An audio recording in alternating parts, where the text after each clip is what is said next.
In this segment, we're going to talk about the stream fitting hoses and the peristaltic hose in the pump. So this is the pump. You remove the cap, you remove the hose and the wheel.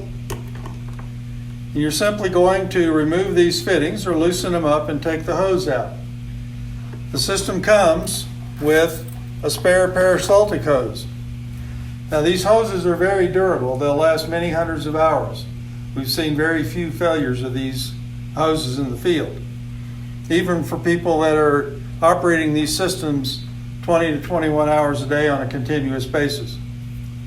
So you simply grab hold of the little gray fitting, you unscrew the Teflon nut, pull the hose out, do it on both sides, and now you have the hose.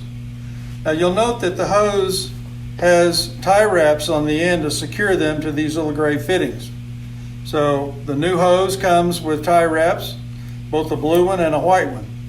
The blue one goes on the feed side. It's the blue tube that goes to the bottom of the cell. Now it's important to make sure that on these fittings in here, you have the ferrules in the correct location. So there's little ferrules in here and they need to be oriented properly. You can see it more easily on this larger fitting.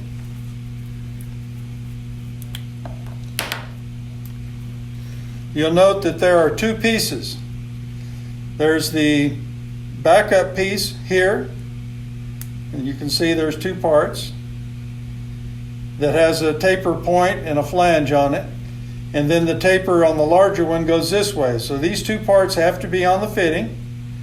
You put them together like that, the fitting goes over it, and you screw it together.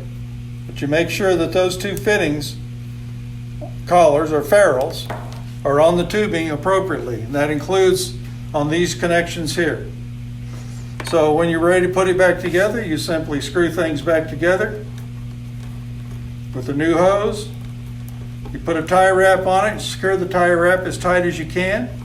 Make sure it's secure. Put the blue one on the blue side of the tubing.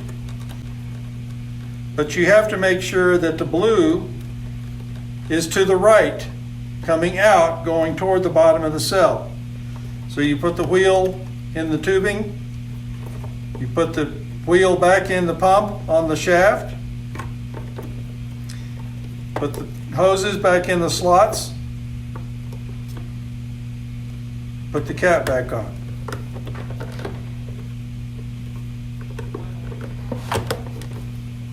Okay.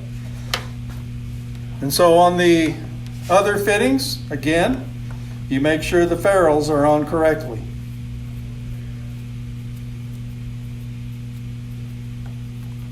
And they're the same for all the connections.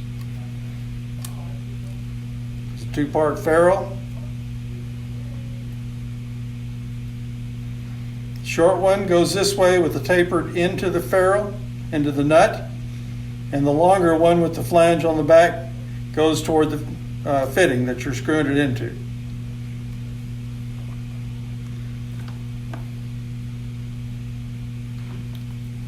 Screw the two together until they're good and tight.